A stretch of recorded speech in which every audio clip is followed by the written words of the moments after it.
ശാസ്ത്ര സാഹിത്യ പരിഷത്ത് തദ്ദേശ സ്വയംഭരണ സ്ഥാപനങ്ങളുടെ സഹകരണത്തോടെ സംസ്ഥാന തലത്തിൽ തെരഞ്ഞെടുത്ത തദ്ദേശ സ്വയംഭരണ സ്ഥാപനങ്ങളിൽ ജനകീയ വികസന പത്രിക തയ്യാറാക്കുന്നു.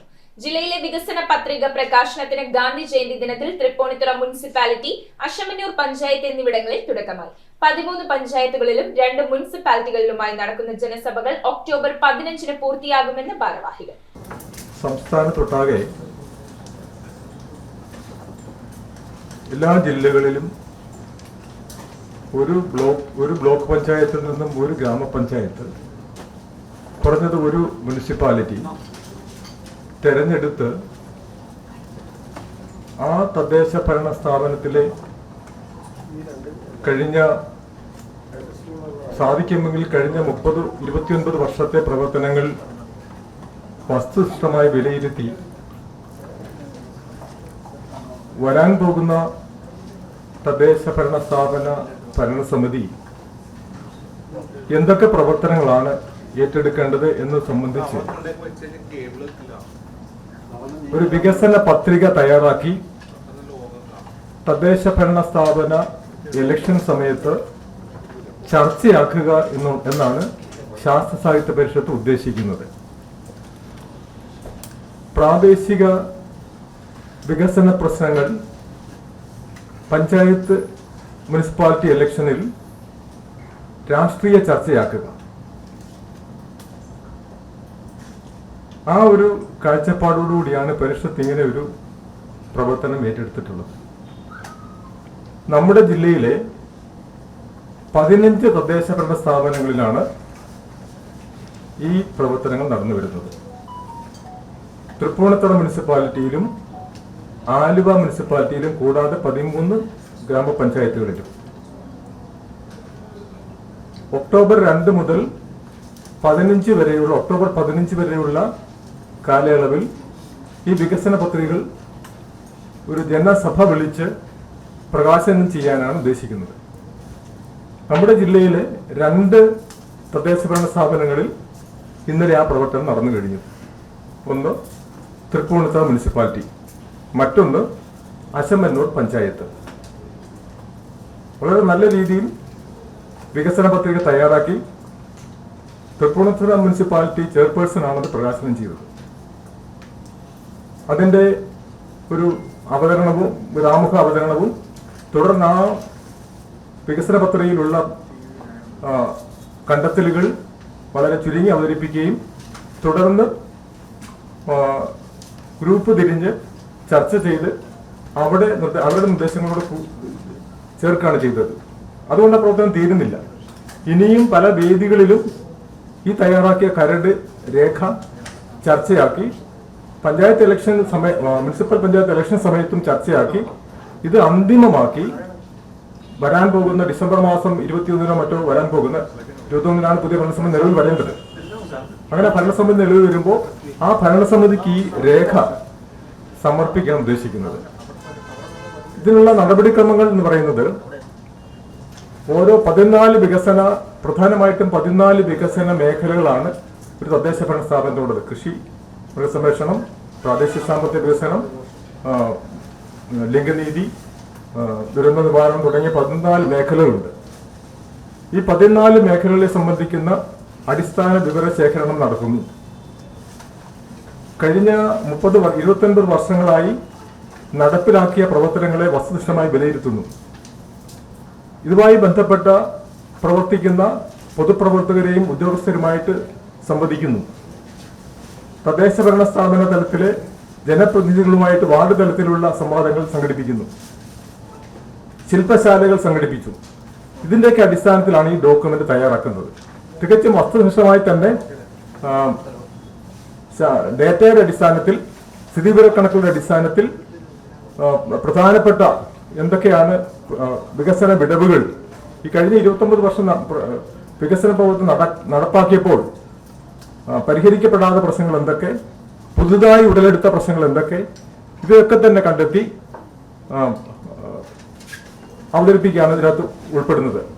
നമുക്കറിയാം 1996 ജനകീയാസൂത്രണം ആരംഭിച്ച 9ാം പഞ്ചവത്സര പദ്ധതി ആരംഭിച്ചതിന് ശേഷം 6 പഞ്ചവത്സര പദ്ധതികൾ പൂർത്തിയാക്കി. 14ാം പഞ്ചവത്സര പദ്ധതി 2026-27 തീരും. ഈ 6 പഞ്ചവത്സര പദ്ധതി സമയത്ത് വലിയ മാറ്റം നമ്മുടെ സമൂഹത്തിൽ ഉണ്ടായിട്ടുണ്ട്. നമുക്കറിയാം, നമ്മുടെ സംസ്ഥാനത്തെ 1200-ലേറെ തദ്ദേശ ഭരണ സ്ഥാപനങ്ങൾ ഒരു മുടക്കവും കൂടാതെ അവരുടെ വാർഷിക പദ്ധതികൾ 29 വർഷമായിട്ട് തയ്യാറാക്കി വരികയാണ്. ഭരണഘടനാ 73-74 ഭരണഘടനാ ഭേദഗതി ഇന്ത്യ ഒട്ടാകെ ബാധകമായിരുന്നെങ്കിലും കേരളം ഒരൊറ്റ സംസ്ഥാനത്ത് മാത്രമാണ് ഈ രീതിയിൽ തദ്ദേശ ഭരണ സ്ഥാപനങ്ങൾ അവരുടെ വാർഷിക പദ്ധതികൾ കഴിഞ്ഞ 29 വർഷമായി തയ്യാറാക്കി വരുന്നത്. വളരെ ശ്രദ്ധേയമായിട്ടുള്ള ഒരു നേട്ടമാണ് നമ്മുടെ സംസ്ഥാനം ഈ രംഗത്ത് കൈവരിച്ചിട്ടുള്ളത്. ഒട്ടേറെ ന്യൂനതകളൊക്കെ ചൂണ്ടിക്കാണിക്കാനുണ്ടാവും. പക്ഷേ ഈ പ്രവർത്തനങ്ങൾ കൊണ്ട് നമ്മുടെ രാജ്യം, നമ്മുടെ സംസ്ഥാനത്തിന്, നമ്മുടെ നാടിനുണ്ടായ പുരോഗതി നാം കാണാതിരുന്നുകൂടാ. ഏകദേശം 14 ലക്ഷം വീടുകൾ ലൈഫ് ഭവന പദ്ധതിയിലും EMS ഭവന പദ്ധതിയിലുമായി നമ്മുടെ തദ്ദേശ ഭരണ സ്ഥാപനങ്ങൾ പൂർത്തിയാക്കിയിട്ടുണ്ട്. 95% നമ്മുടെ സംസ്ഥാനത്തെ 95% കുടുംബങ്ങൾക്കും പക്കാ വീടുകൾ ആയിട്ടുണ്ട്.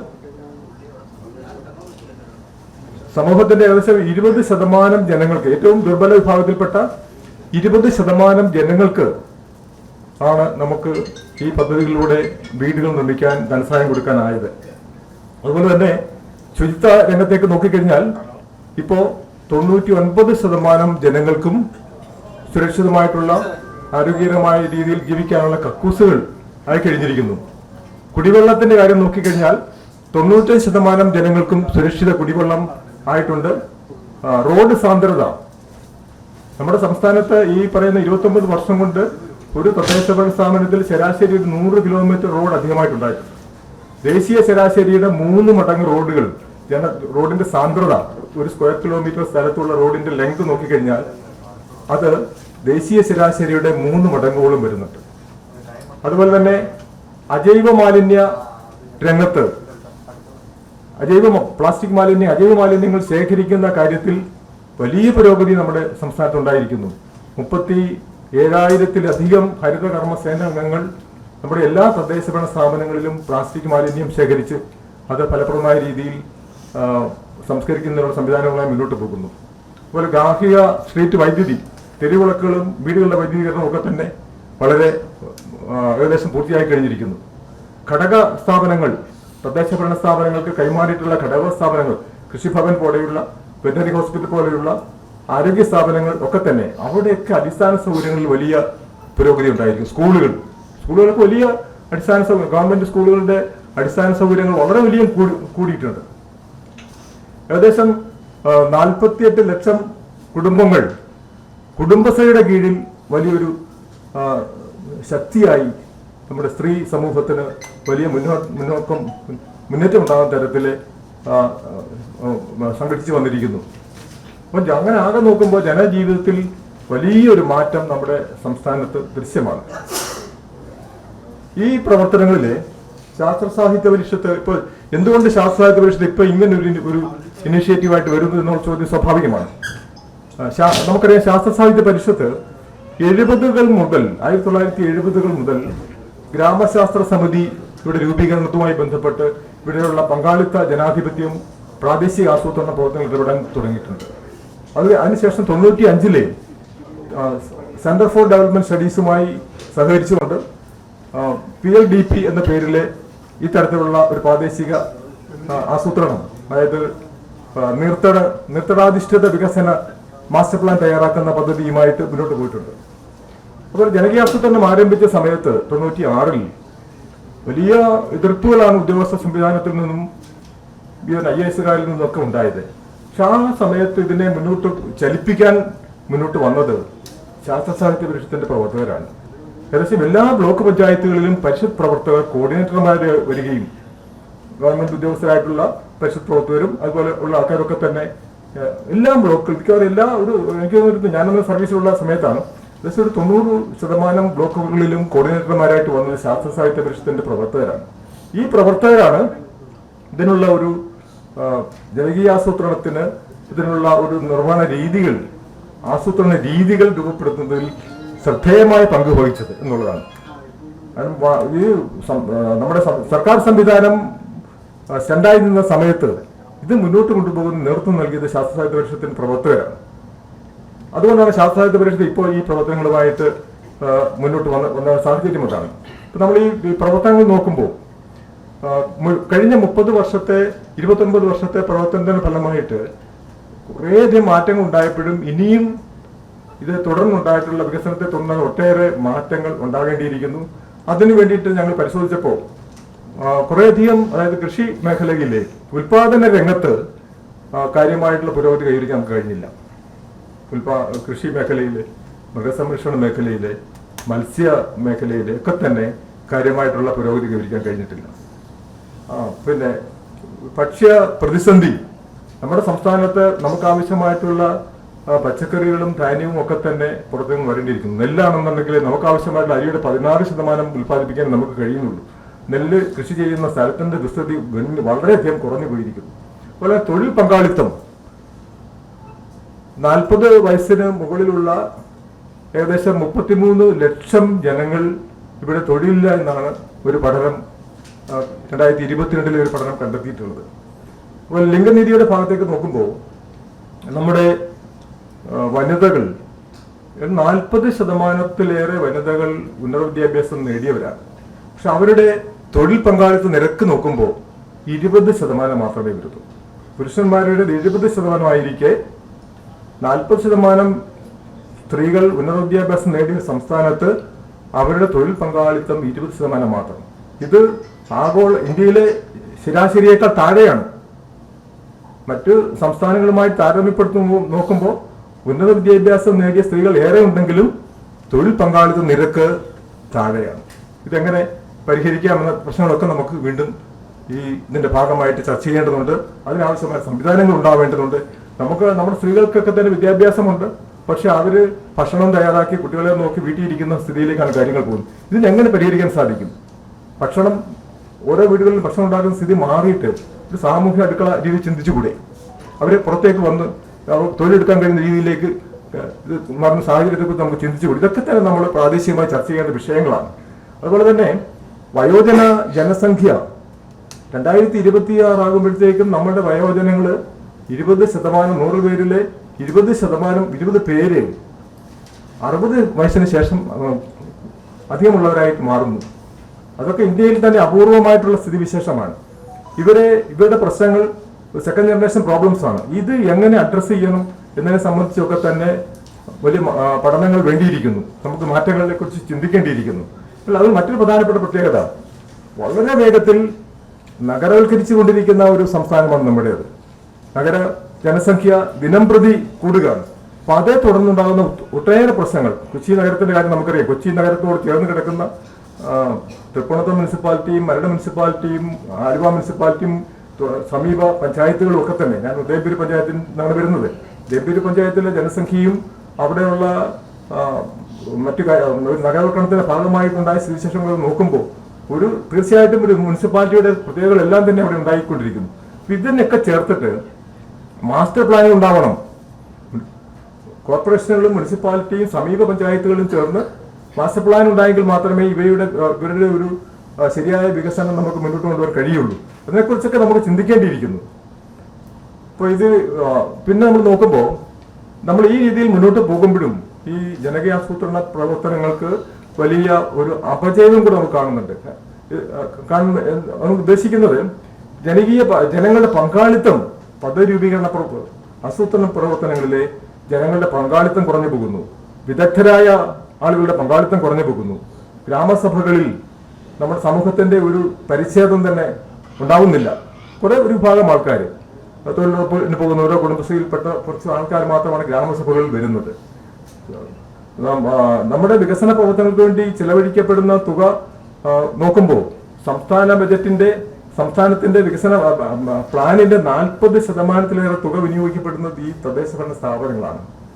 അപ്പൊ അത്രയ്ക്ക് വലിയൊരു പ്രാധാന്യം അവർക്ക് കിട്ടിയിട്ടുണ്ട്. പക്ഷെ അത് ജനങ്ങൾ തിരിച്ചറിയുകയും അവരുടെ സ്വന്തം വികസന പ്രവർത്തനം ആസൂത്രണം ചെയ്യാൻ കിട്ടിയ അവസരം വിനിയോഗിക്കാൻ കഴിയാത്ത സാഹചര്യം നിലനിൽക്കുന്നു. ഇതൊക്കെ തന്നെ ജനങ്ങളെ ബോധവൽക്കരിക്കേണ്ട സാഹചര്യം ഉണ്ടാകുന്നതാണ്. അതേസമയം ഒരു ഭാഗത്ത് ആസൂത്രണ സമിതികളുണ്ടായി. എല്ലാ തദ്ദേശ ഭരണ സ്ഥാപനങ്ങൾക്കും സംസ്ഥാന ഗവൺമെന്റ് ആസൂത്രണ സമിതികൾ രൂപീകരിക്കാൻ വേണ്ടി ഉത്തരവിറക്കി. പക്ഷെ ആ ആസൂത്രണ സമിതികൾ ഫലപ്രദമായി രൂപീകരിക്കപ്പെട്ടിട്ടില്ല. അതിനൊക്കെ ഒരു അവബോധം ഉണ്ടാവുകയും ഈ നമ്മുടെ പ്രദേശത്തെ വിദഗ്ധരായ ഓരോ മേഖലയിലും വിദഗ്ധരായ ആൾക്കാരെ ഉൾക്കൊള്ളിച്ചുകൊണ്ട് അവരുടെ വികസന പ്രവർത്തനങ്ങൾ തദ്ദേശഭരണമായി സഹകരിച്ച് പ്രവർത്തിക്കാൻ സാഹചര്യം ഉണ്ടാകുന്നതിന് വേണ്ടിയാണ് ആസൂത്രണ സമിതി രൂപീകരിച്ചത്. പക്ഷെ അതൊക്കെ തന്നെ ഇനിയും കൂടുതൽ വിദഗ്ധരെ ഉൾക്കൊള്ളിച്ചുകൊണ്ട് അവരുടെ സേവനങ്ങൾ തദ്ദേശഭരണ സ്ഥാപനങ്ങളുടെ വികസനത്തിന് വേണ്ടി ഉപയോഗിക്കാൻ കഴിയുന്ന തരത്തിലേക്ക് മാറ്റേണ്ടതുണ്ട്. അതിനൊക്കെ ഉള്ള ബോധവൽക്കരണം ഉണ്ടാവേണ്ടതുണ്ട്. ഇപ്പോൾ ഇന്നലെ തിരുവനന്തപുരം മുനിസിപ്പാലിറ്റിയിലെ പ്രകാശന ചടങ്ങിൽ ചെയർപേഴ്സൺ സൂചിപ്പിച്ചത് അവിടെ ഒരു MCF സ്ഥാപിക്കാൻ വേണ്ടി മെറ്റീരിയൽ കളക്ഷൻ ഫെസിലിറ്റി, അതായത് പ്ലാസ്റ്റിക് മാലിന്യം ശേഖരിച്ച് സൂക്ഷിക്കാൻ വേണ്ടിയിട്ടുള്ള ഒരു വലിയ ഫെസിലിറ്റി സ്ഥാപിക്കാൻ ശ്രമിച്ചപ്പോൾ വലിയ എതിർപ്പാണ് ഉണ്ടാവുന്നത്. ഇത് ജനങ്ങൾ അത് ചെയ്തെങ്കിൽ മാത്രമേ നമുക്ക് മുന്നോട്ട് പോകുന്നു. അത് വളരെ സുരക്ഷിതമായി ചെയ്യാൻ ഉള്ള രീതിയിൽ അവർ മുന്നോട്ട് പോകുമ്പോഴും ജനങ്ങൾ അവരുടെ ഭാഗത്ത് അവരുടെ സമീപത്ത് ഇങ്ങനെ ഒരു സാധനം വരുന്നതിനോട് യോജിക്കാതിരിക്കുകയും അതിന് വലിയ എതിർപ്പുണ്ടാക്കുകയും ചെയ്യുകയാണ്. അപ്പൊ ഇതൊക്കെ ഇല്ലാതെ നമുക്ക് മുന്നോട്ട് കൊണ്ടുപോകാനാവില്ല എന്നുള്ളതാണ്. അതുപോലെ തന്നെ ലിക്വിഡ് വേസ്റ്റ് ഡിസ്പോസൽ, നമ്മുടെ സെപ്റ്റേജ് മാലിന്യം സംസ്കരിക്കുന്നതിന് വേണ്ടിയുള്ള ട്രീറ്റ്മെന്റ് പ്ലാന്റുകൾ സ്ഥാപിക്കാൻ നമുക്ക് കഴിയുന്നില്ല. ഏറ്റവും സുരക്ഷിതമായിട്ട് സ്ഥാപിക്കാൻ ശ്രമിക്കുമ്പോഴും ജനങ്ങളുടെ ഭാഗത്തുനിന്നും വലിയ എതിർപ്പുകൾ ഉണ്ടാകുന്നു. അതെ, തീർച്ചയായിട്ടും ഒക്ടോബർ 15 വരെ തുടങ്ങി കഴിഞ്ഞു. 2-ാം തീയതി 2 ആരംഭിച്ചു കഴിഞ്ഞു, ബാക്കി മുന്നോട്ട് പോകുന്നു. അപ്പൊ ഇതൊക്കെ നമ്മുടെ തദ്ദേശ ഭരണ സ്ഥാപനം കൂടുതൽ അധികാരങ്ങൾ കൊടുക്കേണ്ടിയിരിക്കുന്നു. 40% ഫണ്ട് അവർ വിനിയോഗിക്കുന്നു. 40% ഫണ്ട് വിനിയോഗിക്കുമ്പോൾ അതിനാവശ്യമായിട്ടുള്ള സംവിധാനങ്ങൾ അവർക്കില്ല. അവർക്ക് ലീഗൽ ഓഫീസറെ വേണ്ടിയിരിക്കുന്നു, ഫിനാൻസ് ഓഫീസറെ വേണ്ടിയിരിക്കുന്നു, എൻവയോൺമെന്റ് എഞ്ചിനീയറെ വേണ്ടിയിരിക്കുന്നു. ആവശ്യമായ സ്റ്റാഫിനെ കിട്ടിയിട്ടില്ല. കിട്ടിയ ഘടക സ്ഥാപന സ്റ്റാഫുകൾ തന്നെ ഡ്യുവൽ കൺട്രോളാണ്. ഡിപ്പാർട്ട്മെന്റ് ഒരു വശത്ത് നിന്ന് അവരെ കൺട്രോൾ ചെയ്യുന്നു, തദ്ദേശ ഭരണങ്ങൾ കൺട്രോൾ ചെയ്യുന്നു. അത്തരത്തിൽ കൈമാറിക്കിട്ട ഉദ്യോഗസ്ഥരുടെ സേവനം പൂർണ്ണമായിട്ടും വിനിയോഗിക്കാൻ അവർക്ക് ആവുന്നില്ല. അപ്പൊ ആ സാഹചര്യം ഉണ്ടാവേണ്ടതുണ്ട്. ഇതൊക്കെ തന്നെ നേരിടുന്ന പ്രശ്നങ്ങളാണ്. ഈ പ്രശ്നങ്ങളൊക്കെ തന്നെ ചർച്ച ചെയ്ത് ജനകീയ മുന്നേറ്റ വിവശം ഉണ്ടാവണമെങ്കിൽ മാത്രമേ സംസ്ഥാന സർക്കാരിൽ നിന്നും നമുക്ക് അനുസൃതമായിട്ടും ജനങ്ങളുടെ ഭാഗത്തും ഒക്കെ തന്നെ ഇത് കൂടുതൽ ഫലപ്രദമായ രീതിയിൽ ഈ പ്രവർത്തനങ്ങളെ വികേന്ദ്രിത ആസൂത്രണ പ്രവർത്തനങ്ങളെ നമുക്ക് മുന്നോട്ട് കൊണ്ടുപോകാനാവൂ. അതിനുവേണ്ടിയുള്ള ശ്രമമാണ് ശാസ്ത്ര സാഹിത്യ പരിഷത്ത് ഏറ്റെടുത്തിട്ടുള്ളത്. അതിന് എല്ലാ മാധ്യമ പ്രവർത്തകരുടെയും മാധ്യമ സുഹൃത്തുക്കളുടെയും സഹകരണം ഉണ്ടാവണമെന്ന് അഭ്യർത്ഥിക്കുന്നു.